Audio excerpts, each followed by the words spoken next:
Olha, nós vamos meditar hoje no, talvez, com certeza, não é o versículo mais conhecido da Bíblia, mas é o versículo mais conhecido do livro de Provérbios. Está no capítulo 22, versículo 6. E assim diz a palavra de Deus em Provérbios 22, 6. Ensina a criança no caminho em que deve andar. E ainda quando for velho, não se desviará dele. Senhor, obrigado pela tua palavra, para dar-nos sabedoria na devocional e na meditação nesse trecho das tuas escrituras. Em nome de Jesus. Amém. É bem claro as partes em que se dividem esse versículo. E uma das teorias de interpretação bíblica diz que a interpretação literal é a melhor que tem. Não fica criando coisa em cima onde não tem. Então, ensina a criança, né? Não tem muita dúvida. Né? Ensina o quê? No caminho em que deve andar. E para que isso? Para que ainda quando for velho, o que vai acontecer? Não se desviará dele, daquele caminho que foi ensinado quando era criança. Né? Nós estamos vendo o livro de sabedoria, né? Assim como outros, tem outros livros, mas Provérbios é um livro de sabedoria e tem como mote do livro de Provérbios o temor do Senhor. É o princípio de sabedoria. Está em várias partes do livro de Provérbios, está em outros livros da Bíblia também. E existem autores que associam o temor do Senhor, que não significa medo, muito pelo contrário, respeito, reverência a quem Deus é, a quem nós somos. Esse é o temor do Senhor do Antigo Testamento, que é muito similar ao sentimento no Novo Testamento de fé. A gente pode fazer essa associação. Então, ter fé no Novo Testamento é como os antigos crentes tinham temor a Deus. Né? A autoria desse livro, a maior parte dos versículos é de autoria do rei Salomão. E Salomão foi rei 1000 anos antes de Cristo, um pouquinho menos, mas cerca de 1000 anos antes de Cristo. Não foi só ele, mas a grande maioria dos provérbios foi o rei Salomão que escreveu. Também outros sábios da época contribuíram com esse livro. E Salomão, em verdade, quando ele assume o trono, está lá em 1 Reis 3:7, é interessante que ele fala aqui em ensinar a criança, e em 1 Reis 3:7, Salomão faz uma oração a Deus assim: agora, pois, Senhor meu Deus, tu me fizeste reinar em lugar de Davi, meu pai. Não passo de uma criança. Não sei como conduzir. Né? E o que ele pede a Deus? Ele pede por sabedoria. Isso a gente vê claramente lá em 2 Crônicas, em 1 Crônicas 1:10, que diz assim, ele, na oração ainda, dá-me, pois, agora sabedoria e conhecimento para que eu saiba conduzir-me à testa deste povo. Pois quem poderia julgar este grande povo?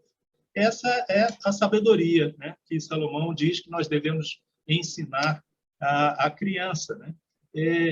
A sabedoria de Deus, os caminhos de Deus. Né? Então, a proposição dele, a gente vê no início do livro, no primeiro versículo, né, que fala da finalidade do livro de Provérbios.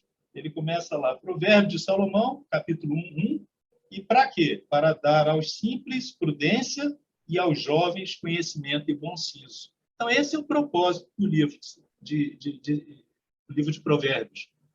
Prudência ao simples. Astúcia, porque o simples aqui significa aquele cara que é enganável. Nós vivemos num mundo aí, rapaz, todo mundo tentando enganar a gente. Então, o livro de sabedoria significa dar astúcia a essas pessoas que são facilmente enganáveis, como eu e vocês, né? Não somos diferentes disso. E conhecimento aos jovens, está lá em Provérbios 1:4, conhecimento, dar sabedoria. E jovens significa da tenra idade, de meses, até um pouquinho antes dos idosos, como eu.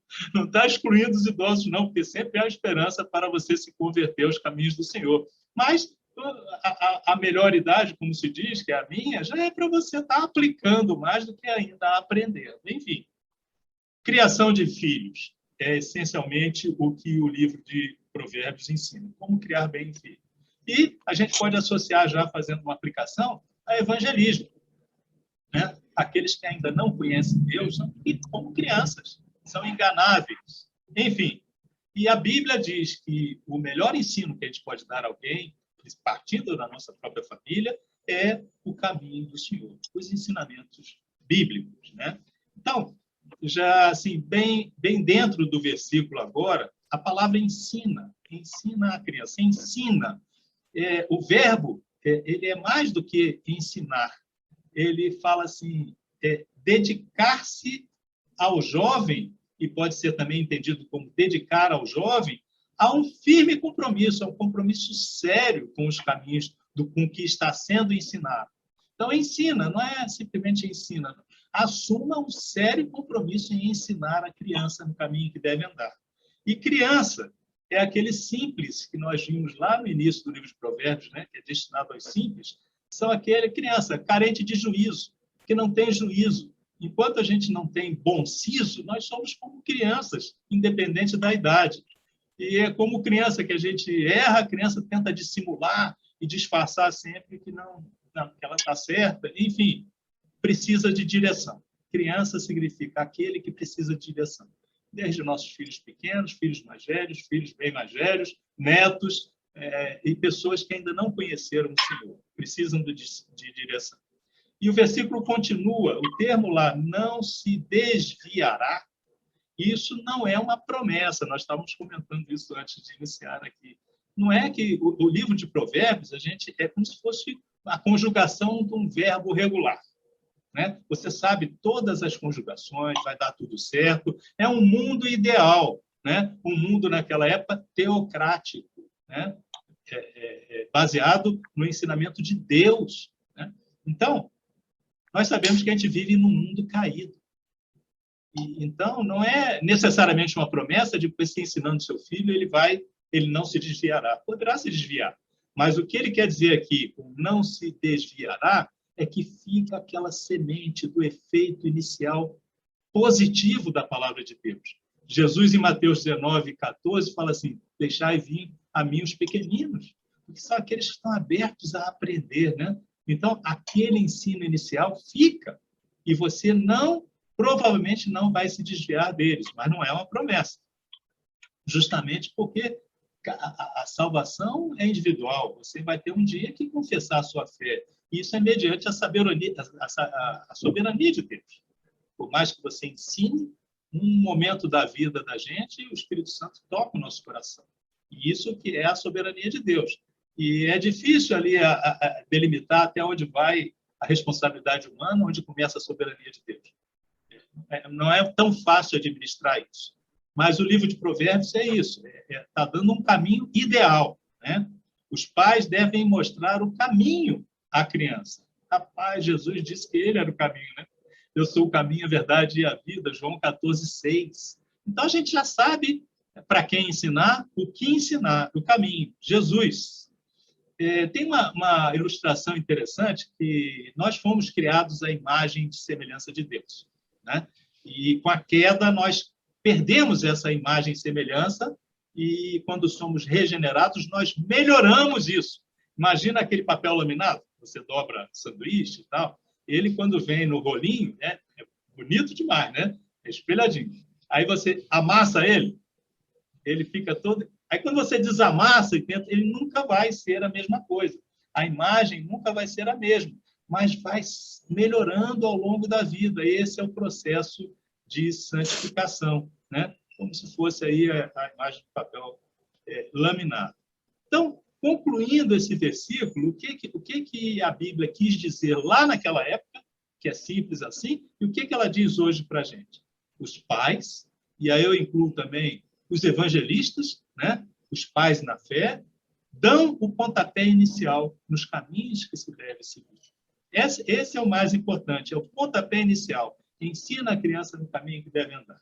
O processo de santificação ao longo da vida é individual, é cada um, é pela ação do Espírito Santo no coração de cada um, mas você deu o pontapé inicial. E você vai continuar orando, intercedendo pelos seus filhos na fé, o resto da vida. rogando a Deus que abra os céus em bênçãos sobre aquela pessoa que você pregou o evangelho no início. E a ideia do caminho é de que a gente fique com o papel laminado, né? Cada vez mais parecido com a imagem inicial, a imagem de Cristo. Esse é o caminho, né? Nós ficarmos cada vez parecidos mais com Cristo. A aplicação disso, eu tenho uma aplicação muito especial, que é quase um testemunho. Minha mãe era crente presbiteriana, da Igreja Presbiteriana do Ingá, lá em Niterói City, onde eu nasci, né? E eu, muito cedo, com 10, 12 anos, fui para a Marinha, saí de casa, né? Saí, nunca mais voltei. E saí para o mundão, né? Eu circulei em locais, talvez, que vocês nem imaginam. E cheguei ali no Rio de Janeiro, meus 20 aos 30 anos, aquela boemia de Copacabana, aquela coisa toda, eu mergulhei fundo naquilo. E quis participar daquilo. Eu não tive competência. Eu não tive competência. Eu não consegui ser uma coisa errada, porque lá no início minha mãe tinha mostrado o caminho. Isso fica marcado na nossa memória. Você não consegue virar um marginal. Você não consegue virar. Esse é o pontapé inicial. E um dia, depois dos 50, veio Deus e me resgatou. Glória a Deus por isso, né? Mas a gente pode pensar em aplicar isso também na nossa família, né? A gente não pode delegar totalmente para a igreja ou totalmente para a escola a educação de nossos filhos. Ensina você, papai e mamãe, o caminho que tua criança, o teu adolescente, o teu jovem, como o Daniel, é sempre ensinável, né? Nós somos todos sempre jovens, ensináveis. Então, é responsabilidade nossa, não delegue isso para outros. E aplicação também na nossa comunidade, no trabalho, com amigos, no mundo que a gente está vivendo de pós-verdade, a gente não deve ter vergonha de falar a verdade do Evangelho, né? Romanos 1:9, não ter vergonha, não me vergonhe do Evangelho, porque é poder de Deus para a salvação de todo aquele que nele crê, né? E a gente vai orar, então, depois que a gente ensina o caminho, orar que Deus traga sabedoria. É a oração que eu vou fazer agora. Vamos orar, meus irmãos? E eu vou parodiar esse versículo, vou pedir permissão a Salomão para parodiar, e vou orar no seguinte sentido: Senhor, ensina-nos, a todos nós, o caminho de Cristo, para que nunca nos desviemos dele, mesmo depois de estarmos velhos. É a nossa oração, Senhor. Pelo Espírito Santo de Deus. Em nome de Jesus. Amém e amém.